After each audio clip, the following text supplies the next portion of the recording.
కడప జిల్లా రాయచోటి వీరభద్రస్వామి దేవస్థానం ఆస్తులపై అసత్య ప్రచారం చేస్తున్నారని అన్నారు ఆలయ ఈవో డివి రమణారెడ్డి.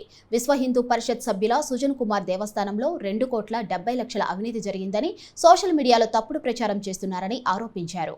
దేవస్థానం ఆస్తులపై నిజనిజాలు తెలుసుకొని మాట్లాడాలని సూచించారు. దాతలిచ్చిన విరాళాలతో 92 రూములు నిర్మిస్తున్నట్లు తెలిపారు.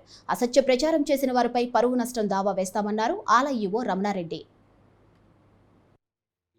కొందరు నా మీద సరిపోని వాళ్ళు లేనిపోయిన అలిగేషన్ చేసి ఇవన్నీ నిన్న అనగా 27 తారీఖు ఫేస్బుక్లో సదురు స్థలమునకు కర్ణాటక భక్తులు 92 రూములకు గాను 89 మందే బుక్ చేసుకోవడం జరిగింది. ఆ రూముల్లో 10 మంది తప్ప మిగతా వాళ్ళంతా 2 లక్షలు 3 లక్షలు 4 లక్షలు 50,000 30,000 ఇట్లా అడ్వాన్సులు ఇచ్చిన దాంతోనే మనం వచ్చేసి 2,70,00,000 అని చెప్పేసి పిటిషన్ పెట్టడం జరిగింది.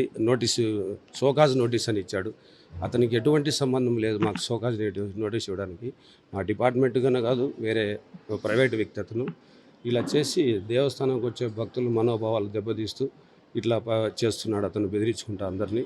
రెండోది మాకు వచ్చిండేది 91 లక్ష కాంట్రాక్టర్ గిరిధర్ రెడ్డి అకౌంట్లో పడింది. అతను కొన్ని అనివార్య కారణాల వల్ల అతను సదరు పన్ను విరమించుకునగా ఈ విషయం కలెక్టర్ గారి దృష్టికి తీసుకెళ్ళగా కలెక్టర్ గారు వెంటనే ఇది డోనర్ స్కీమ్ కాబట్టి చైర్మన్ అకౌంట్లో ఓపెన్ చేసేసి ఆయన ద్వారా సదరు నిర్మాణం చేపట్టేసి దేవస్థానానికి హ్యాండ్ఓవర్ చేసేట్టుగా చెప్పడం జరిగింది.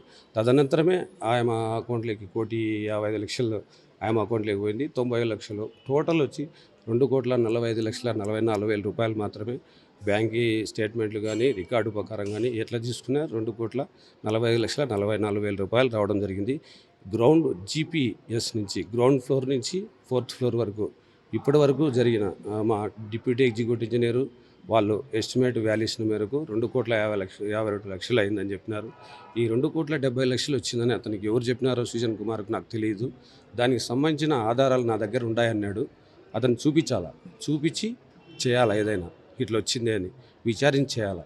ఇట్లా దేవస్థానం అధికారులు అయితేనేమి మిగతా డిపార్ట్మెంట్ అధికారులు అయితేనేమి వాళ్ళ సమయపాలనను వృధా చేయొచ్చు. ఇట్లా పిటిషన్లు పెట్టి ఇది వేరే డిపార్ట్మెంట్లు వేరు, దేవాదాయ శాఖ అనేది వేరు. దేవస్థానానికి భక్తుడు వాళ్ళ కోరిక మేరకు వాళ్ళ ఏదో ఆరోగ్యం సరిగా లేకుండా ఏదో విధంగా వచ్చేసి గుళ్ళో కూర్చొని స్మరించుకొని దేవుడిని వాళ్ళ తోచిన కాటికి వాళ్ళు మొక్కుబడులు ఉండీలలో అట్లా వేయడం జరుగుతుంది. ఈ దేవాదాయ శాఖలో అనేది భక్తుడు వచ్చి